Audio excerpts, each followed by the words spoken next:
دی آیت مبارکه کې په اعتبار د جنگ سره د منافقانو یو دریم قسم بیانېږي چې د دوی سره د جنگ کولو حکم کړلی شوی دی.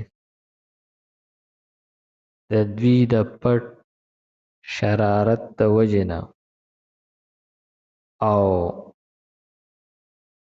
مخکې کم قسم چې بیان شو نو د هغوی د بېوسۍ د وجې نه د هغوی سره د جنگ حکم نه دی کړی، بلکې وی فرمایل فما جعل الله لكم علیهم سبیلا، ستاسو دپاره الله تعالی په هغوی باندې د جهاد لاره نه ده پرېښودې.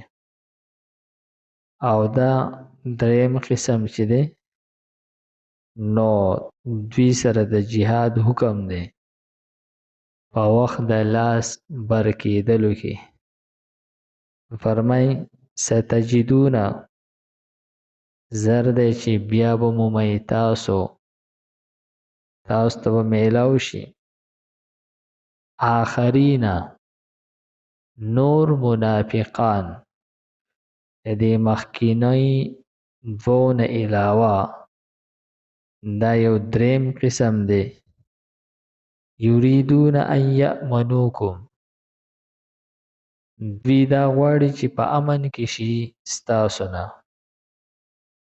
نو ظاهري طور تاسو ته وایي چې مونږ مؤمنان یو، مونږ ایمان راوړی دی.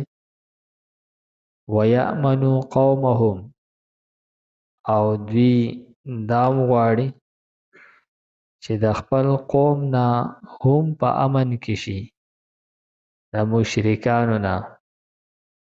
نو هغو ته هم د ظاهري طور باندې د په شرک باندې د کېدلو خبره کوي.